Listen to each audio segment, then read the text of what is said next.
Hola, buenos días, ¿cómo están? De verdad, muchas gracias por la invitación. Estamos honrados de poder conversar un poco sobre el agua, sobre los nuevos paradigmas del agua y cómo enfrentar un entorno muy difícil en un futuro muy cercano, si no está aquí, que ya creemos que está acá y que va a afectarnos seriamente en relación a nuestras cuencas y cómo nos relacionamos nosotros con el agua. Entonces yo quería preguntarles inicialmente, si ustedes se recuerdan en el colegio, me disculpan los garabaticos pero son ilustrativos, ¿se acuerdan del colegio del ciclo del agua? Una cosa que uno revisa del ABC en ciencias en primaria, que es el proceso de evaporación, precipitación, cae el agua, precipita, se evapora, otras van a los mares y vuelve a darse el ciclo hidrológico. Bueno, en un entorno natural, les voy a explicar un poquito cómo funciona, ¿no? Cuando precipita el agua en un entorno completamente sano, natural, los porcentajes de infiltración de agua en el subsuelo son del 50% del agua que precipita. La evaporación es aproximadamente del 40% y las escorrentías, que es agua en superficie, que es agua que está, una agua de lámina que está sobre los pavimentos, que es el agua corriendo sobre el suelo, es de un 10%. Números ilustrativos, ¿no? De las diferencias que vamos a ver ahora. En las ciudades, en los contextos urbanos, esos números se alteran y traen una serie de consecuencias nefastas para las ciudades, no solo en Caracas, en línea general, en todo el mundo sucede. ¿Qué pasa en el ciclo del agua urbano? Vamos a decirle así. Bueno, que la lámina de agua aumenta al 55%, es decir, que todo el agua que precipita, que llueve sobre una ciudad como Caracas, el 55% se convierte en agua de escorrentía, en agua de lámina, que genera las mayores inundaciones, que genera las afectaciones en las autopistas, que inunda las zonas de la línea, en el río Guaire. Hay un rompimiento fundamental de nuestra relación con el agua y cómo el agua es tratada dentro de la cuenca. El 15%, solamente el 15% del agua se retiene en el suelo. Eso implica desertificación, mejora de la calidad de los suelos, los acuíferos no se rellenan, se extrae más agua de la que se infiltra y los acuíferos no se infiltran por debajo de la tierra. Resulta que vienen de la lluvia. Y eso en este contexto de la extracción, de la construcción de pozos subterráneos como una fuente que uno no puede cuestionar de acceso al agua para mucha gente, es importantísimo tenerlo en cuenta. Los pozos de agua subterráneos se reponen de agua a partir de la lluvia. Si tenemos una capa, una costa impermeable sobre las ciudades, esos acuíferos tienen la tendencia a secarse. Esto es fundamental. ¿Cuáles son las consecuencias de lo que les estoy diciendo de las ciudades? Bueno, el proceso de desertificación, inundaciones, falta de agua, porque en muchas ciudades del mundo las fuentes subterráneas son fundamentales para el abasto humano, y eso ha replanteado una nueva manera de pensar el agua en la cuenca. Hay movimientos que son de reciente data que tienen que ver con ciudades sostenibles y ciudades sensibles al agua. ¿Qué significa eso? Significa que hay nuevos paradigmas en relación a cómo nos relacionamos en nuestras ciudades con el agua, cómo la retenemos en la cuenca en vez de desalojarla, cómo hacemos para que el agua se infiltre en vez de dejarla correr por un río a una planta de tratamiento, no tratarla bien e inundar media ciudad cada vez que hay un evento de este tipo. Es una relación holística, es una relación integral de cómo nos relacionamos en las ciudades con el agua. Y eso es una cosa muy importante que nosotros como arquitectos lo tengamos claro, y sobre todo ustedes que están en una formación relativamente reciente. Nosotros tenemos que trascender la enseñanza que nosotros tuvimos en relación a nuestra relación profesional con el agua, porque nuestra relación profesional con el agua es desde que entra al edificio hasta que sale del edificio. De ahí deja de ser nuestro problema. Pero resulta que no es así. Resulta que la relación con el agua y los recursos que necesita un edificio para funcionar tienen que verse desde el origen de las fuentes de energía, de las fuentes, de los recursos que se necesitan para que esos edificios funcionen. Es una gran oportunidad para los arquitectos que trascendamos y que nos apropiemos un poco del agua y del saneamiento. ¿Cómo diseñamos una cloaca? ¿Cómo hacemos de una obra de infraestructura gris, centralizada, dura, que es muy ajena? ¿Cómo hacemos de eso un objeto arquitectónico? ¿Cómo integramos una ciudad de manera armónica? ¿Cómo lo vemos de una manera distinta? Esa es una sugerencia que yo les hago para que en los problemas veamos oportunidades. Porque ahí están las soluciones a muchas cosas.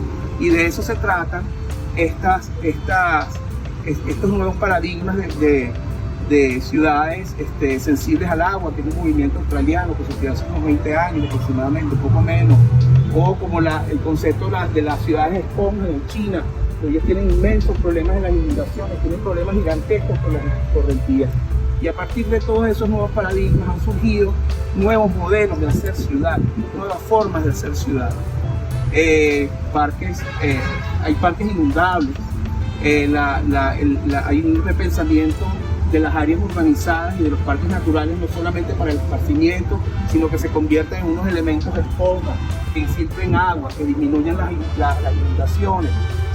Son maneras de ver el problema integrado a esa visión centralizada de sacar el agua rápidamente de la cuenca a una visión natural que tiene que ver un poco con retener el agua en la cuenca, tratarla en la cuenca, que se quede en la cuenca, porque es una distopía que nosotros estemos sin agua y tú veas una autopista con, no sé, con 100 millones de litros de agua, que lo que quieres es desalojarla con un tubo de este tamaño. Eso no tiene ningún sentido. Entonces, yo los invito a todos a reflexionar en relación a eso. De cara al cambio climático es muy grave el problema, ya está aquí.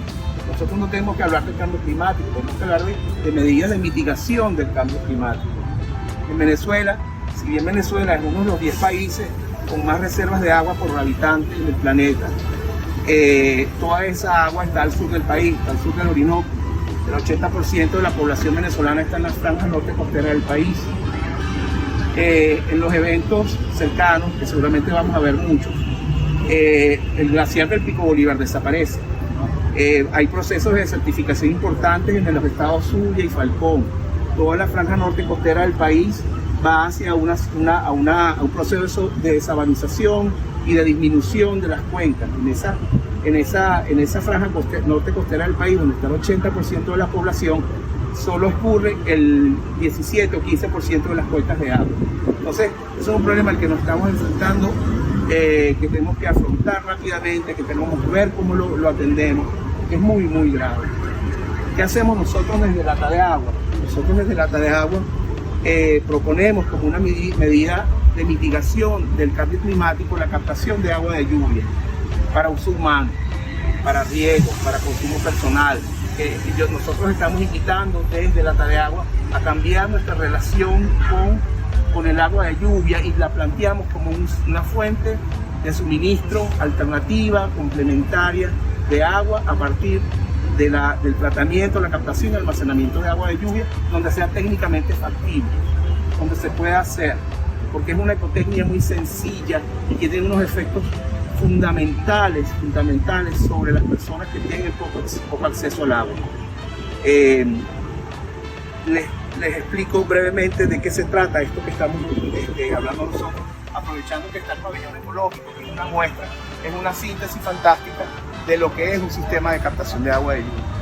Básicamente este techo, el techo que diseñaron ustedes, es el área de captación. Nosotros aprovechamos el agua de lluvia porque es el agua que es más limpia, es el agua que podemos aprovechar más fácilmente y tratar más fácilmente. No vamos a aprovechar aguas de la calle y de las aceras, porque esas son aguas pluviales que son tratadas de otra manera. Entonces, para nuestro consumo en nuestras casas, donde sea viable hacerlo, nosotros sugerimos y planteamos que sea en los techos. El agua que escurre en los techos es el agua que está más limpia.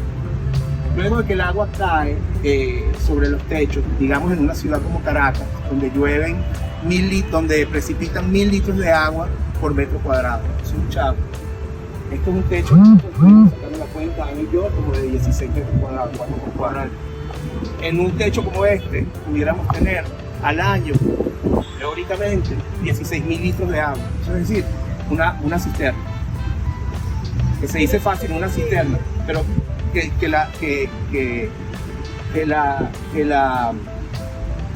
conseguir una cisterna es un problema.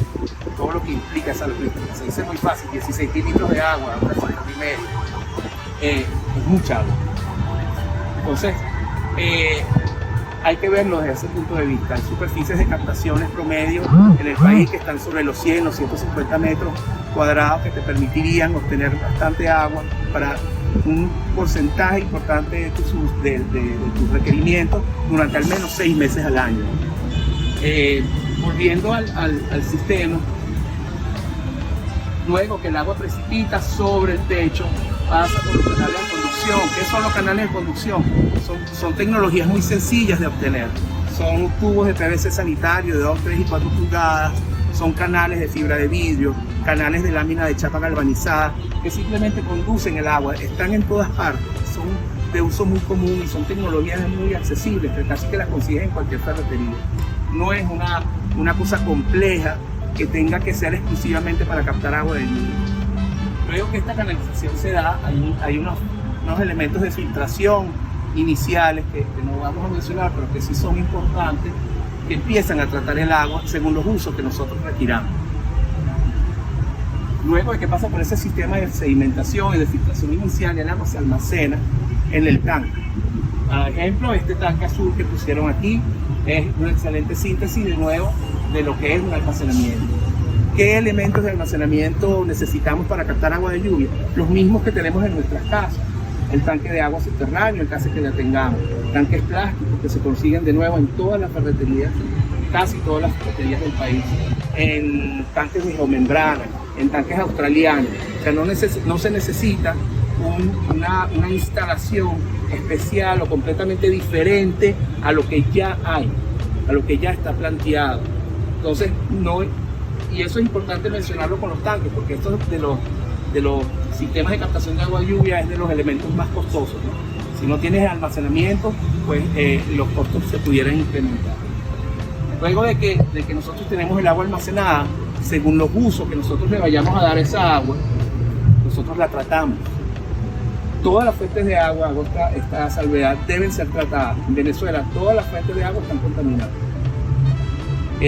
Por lo tanto, todas las fuentes de agua deben ser tratadas, porque vamos a consumir. Si vamos a agarrar agua de un acuífero subterráneo, debemos tratarla para potabilizarla. Si nos vamos a agarrar de la lluvia, debemos tratarla para potabilizarla y para poder usarla de manera segura. No es que el agua de lluvia hay que tratarla especialmente porque es un agua que es mala, que es ácida, que te va a quemar la piel o que te va a producir algún patógeno extraño. No.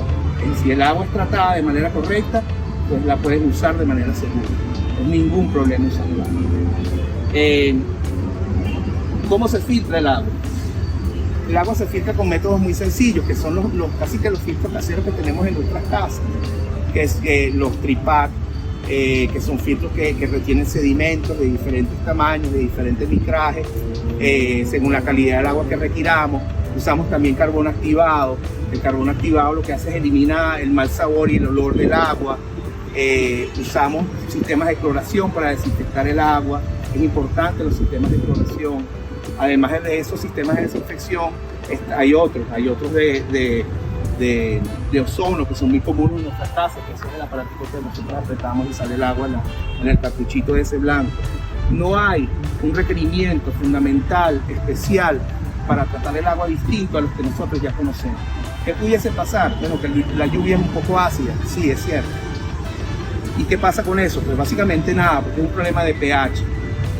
El pH se estabiliza con carbonato de calcio, con unos procesos químicos muy sencillos de implementar, inclusive tan fáciles como echarle el carbonato al agua. Entonces, no es una cosa, cuando te hablen de la lluvia ácida no se asusten, sino que veanlo como lo que es en realidad. Es un problema de pH, de estabilizarlo. De hecho, está comprobado que el agua de lluvia, cuando se almacena en tanques de concreto, por tener estos carbonatos de calcio, se estabiliza el pH automáticamente. Entonces, es un proceso muy, muy sencillo de hacer y casi que se hace naturalmente. El agua no tiene minerales, bueno, ese es otro elemento que se conversa en relación a la calidad del agua de lluvia. Sí, básicamente el agua de lluvia es agua destilada, es agua de uso parenteral, Esa es la manera que tiene la naturaleza de tratar la luz del agua. La evapora y deja todos los sedimentos, minerales y todas las impurezas en el suelo y se las lleva al cielo. Después vuelven a precipitar y se empiezan empiezan a absorber elementos de la atmósfera. Si estamos en entornos muy contaminados, hay elementos que el agua va a absorber. Pero en un entorno como el nuestro, en una ciudad como la de Caracas, no hay problemas de contaminación que implique una preocupación fundamental en relación a este tema. Y en todo caso, esa agua se va a tratar. Esa agua no se va a consumir. Esa agua se va a desechar, se le van a dar otros usos, se va a llevar a riego, se va a llevar a otras cosas, ¿no? Entonces, eso es importante tenerlo en cuenta.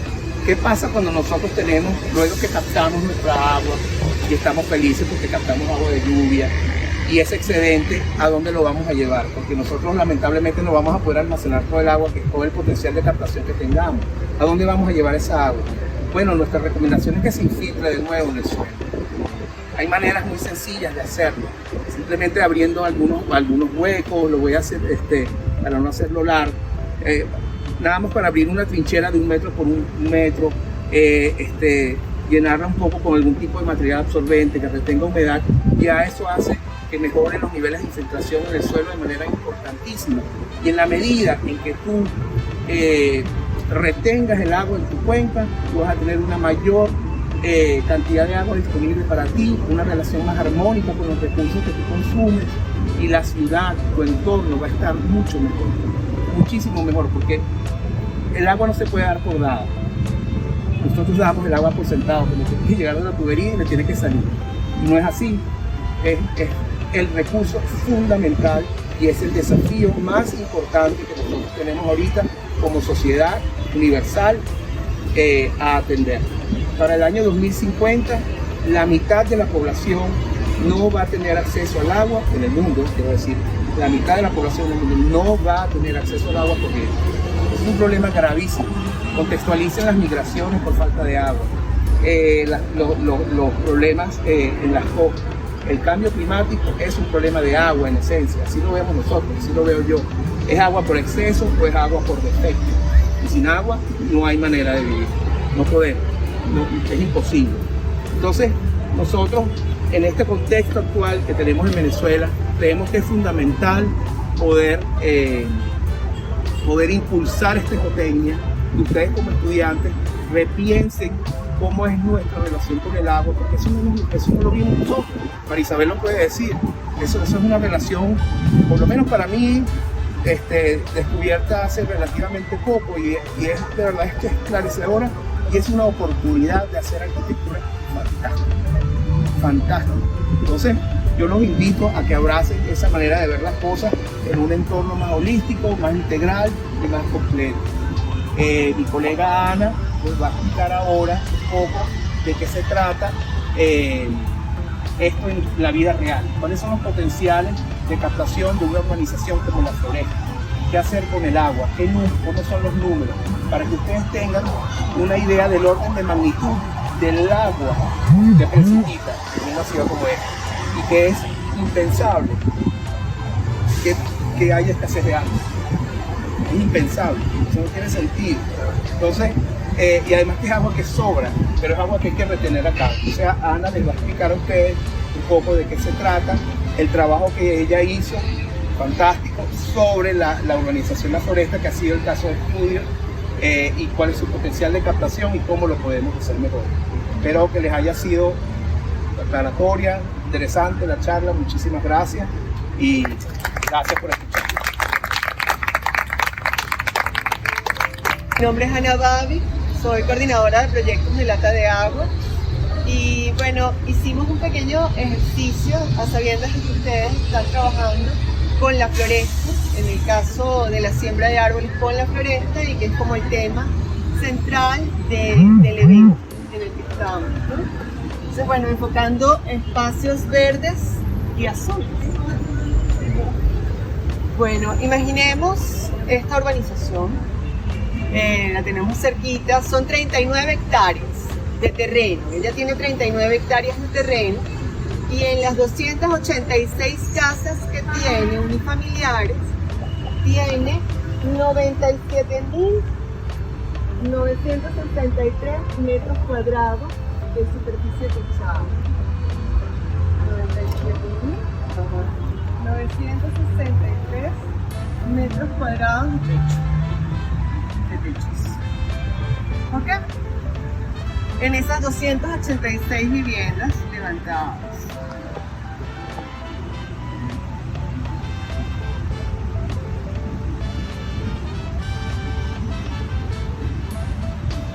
Caracas tiene 1000 litros de agua que cae por precipitación por cada metro cuadrado durante un año. Es aproximado, son 960 y pico de metros cúbicos de agua por ¿cómo se llama? Esto quiere decir que en cada una de esas viviendas, que aproximadamente tienen 300 metros cuadrados de superficie cada una, vamos a poder captar una cantidad de 30 cisternas de agua. Cada una de estas viviendas, de este lugar donde estamos, puede ser autosustentable, puede surtirse a sí misma del agua que necesita para el año completo. O sea, eso es increíble. Claro, son superficies de techo más grandes que las que normalmente existen en otros lugares del país, que normalmente rondan entre los 100 y 150 metros cuadrados. Esta que tiene 300 metros cuadrados como promedio, puede surtirse el 100% del agua. Okay. Seguimos aquí con numeritos. Bueno, voy a poner un numerito fuera de estas 30 cisternas por casa, porque por toda la organización son 9.796 cisternas de 10.000 litros.